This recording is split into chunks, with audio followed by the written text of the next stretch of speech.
మా కస్టమర్లకు శ్రేయోభిలాషులకు central bank of India వారి శ్రీరామనవమి శుభాకాంక్షలు. ఇట్లు central bank of India zonal office Hyderabad. ఈ రోజు భారతీయ జనతా పార్టీ ఆవిర్భావ దినోత్సవం సందర్భంగా 45 సంవత్సరాలు పూర్తి చేసుకున్నటువంటి సందర్భంగా ఈ ఆవిర్భావ దినోత్సవానికి దేశవ్యాప్తంగా పెద్ద ఎత్తున ఈ కార్యక్రమాన్ని నిర్వహించుకోవడం జరుగుతూ ఉంది. ఆవిర్భావ దినోత్సవం సందర్భంగా భారతీయ జనతా పార్టీ కార్యకర్తలకు అందరికీ శుభాకాంక్షలు తెలియజేస్తా ఉన్నా. ఈరోజు దేశవ్యాప్తంగా జరుగుతున్నటువంటి ఈ యొక్క సెలబ్రేషన్స్ ప్రతి గ్రామానికి కూడా అంటే ఈరోజు భారతీయ జనతా పార్టీ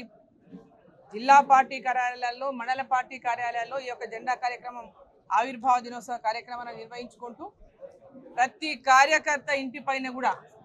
భారతీయ జనతా పార్టీ జెండాను ఎగరేసి రేపు అంటే రాబోయే ఈ రోజు నుంచి 13వ తేదీ వరకు ప్రతి గ్రామంలో కూడా కార్యకర్తలు వారి ఇంటిపైన జెండా ఎగరేసి ఆ తర్వాత గాంవ్ చలో బస్తీ చలో అనేటువంటి కార్యక్రమాన్ని కూడా ప్రతి గ్రామంలో కేంద్ర ప్రభుత్వం చేస్తున్నటువంటి పథకాలను ప్రజల్లోకి తీసుకెళ్తూ పార్టీ కార్యకర్తలు ప్రతి బూత్లో కూడా ఈ కార్యక్రమాలు నిర్వహించుకుంటూ భారతీయ జనతా పార్టీ ఈ యొక్క స్థాపనా దివస్ ఆవిర్భావ దినోత్సవం సెలబ్రేషన్స్ ఈ వారం రోజుల పాటు దీన్ని కొనసాగించడం జరుగుతుంది. గ్రామాన ఈ యొక్క సెలబ్రేషన్స్ ఈ యొక్క వారం రోజుల పాటుగా స్థాపనా దివస్ కార్యక్రమాలను నిర్వహించడం జరుగుతుంది. ప్రతి గ్రామంలో కూడా కార్యకర్తలందరూ కూడా పెద్ద ఎత్తున ఈ కార్యక్రమంలో పాల్గొని ప్రతి గ్రామంలో కూడా భారతీయ జనతా పార్టీ బలోపేతానికి కేంద్ర ప్రభుత్వం నరేంద్ర మోదీ గారి ప్రభుత్వం చేపట్టినటువంటి అనేక అభివృద్ధి కార్యక్రమాలపైన సంక్షేమ కార్యక్రమాలపైన ప్రజల్లోకి తెలియజేస్తూ ప్రజల్లోకి తీసుకెళ్తూ మరి పెద్ద ఎత్తున భారతీయ జనతా పార్టీ కార్యక్రమాలని అంబేద్కర్ గారి జయంతిని 14వ తేదీ నాడు అంబేద్కర్ గారి జయంతి సందర్భంగా 13వ తేదీన భారతీయ జనతా పార్టీ కార్యకర్తలు స్వయంగా అంబేద్కర్ గారి యొక్క విగ్రహాలను శుభ్రపరిచి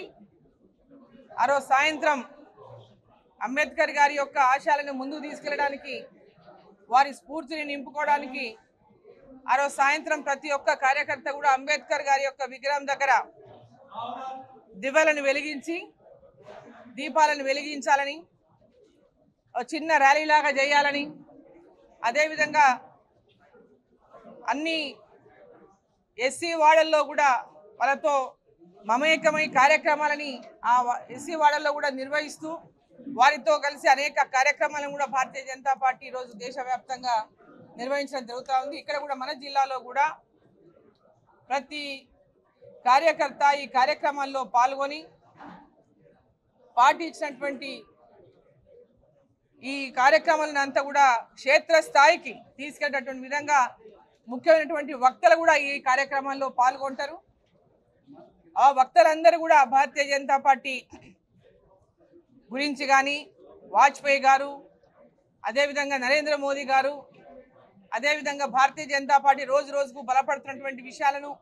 ప్రజలకు చేస్తున్నటువంటి అభివృద్ధి పనులను భారతీయ జనతా పార్టీ యొక్క సేవా దృక్పథాన్ని ఈరోజు దేశవ్యాప్తంగా ప్రజలు భారతీయ జనతా పార్టీని 3వసారి నరేంద్ర మోదీ గారిని ప్రధానమంత్రిగా ఎన్నుకున్నటువంటి నేపథ్యంలో ప్రతి రాష్ట్రంలో కూడా భారతీయ జనతా పార్టీ బలపడుతున్నటువంటి నేపథ్యంలో మన తెలంగాణలో కూడా ఈ యొక్క కార్యక్రమాలను పెద్ద ఎత్తున క్షేత్రస్థాయికి తీసుకెళ్ళి మరి ఇంకా బలోపేతం చేసుకుంటూ అంబేద్కర్ గారి యొక్క ఆశయాలను ప్రజల్లోకి తీసుకెళ్తూ కాంగ్రెస్ పార్టీ చేస్తున్నటువంటి మోసాలను అంబేద్కర్ గారి యొక్క పేరు చెప్పుకొని రాజ్యాంగం పైన అనేకమైనటువంటి సార్లు రాజ్యాంగంలో అనేక మార్పులు తెచ్చినటువంటి కాంగ్రెస్ పార్టీ ఈరోజు భారతీయ జనతా పార్టీ మీద లేనిపోయినటువంటి అబద్ధాలు సృష్టించి ఏదైతే రాజకీయంగా లబ్ధి పొందాలని వాళ్ళు ఏదైతే చూస్తున్నారో దేశవ్యాప్తంగా ఉన్నటువంటి ప్రజలు ఈరోజు అంబేద్కర్ గారిని ఏ విధంగా నాడు కాంగ్రెస్ పార్టీ అవమానించిందో వారు బ్రతుకున్నప్పుడు వారిని ఏ విధంగా వారు పార్లమెంటుకు పోటీ చేస్తే ఓడించడానికి ఓడించిందో ఇవన్నీ విషయాలు అనేక విషయాలను ప్రజల్లోకి తీసుకెళ్లి ప్రజలను కూడా ఈ విషయాలపైన చైతన్యపరిచేటటువంటి విధంగా ప్రతి ఒక్క మండలంలో అనేక ప్రాంతాల్లో కూడా చాలా మంది ముఖ్య నాయకులు కూడా పర్యటిస్తారు. వారు ఆ గ్రామాల్లో ఆ మండలాల్లో కూడా కార్యక్రమాలు నిర్వహించి గ్రామ చెలో బస్తీ చెలో కార్యక్రమంలో పాల్గొంటారు. అదేవిధంగా 1 నేషన్ 1 ఎలక్షన్ గురించి ప్రజల్లోకి తీసుకెళ్తారు. అదేవిధంగా వక్ఫ్ బిల్లుని పార్లమెంట్లో పాస్ అయిన సందర్భంగా పాస్ చేయించిన సందర్భంగా ఇక్కడ అనేక అపోహలు సృష్టించేటటువంటి ప్రయత్నం ఏదైతే కాంగ్రెస్ పార్టీ ఇతర పార్టీలు చేస్తున్నాయో ఆ విషయంలో కూడా స్పష్టంగా ఈ యొక్క వక్ఫ్ బిల్లు ఇవాళ పార్లమెంట్లో పాస్ అయినందువల్ల ఎలాంటి ముస్లింలకు ఎలాంటి నష్టం లేదని దీంట్లో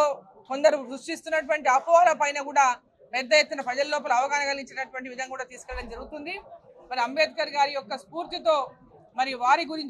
గురించి కూడా ప్రతి గ్రామంలో ప్రతి ఒక్క మండల కేంద్రాల్లో కూడా అందరికీ అవగాహన కల్పించే విధంగా అనేక విషయాలను మన దృష్టికి తీసుకెళ్లేటటువంటి విధంగా కూడా ఈ కార్యక్రమాలు కొనసాగుతాయి.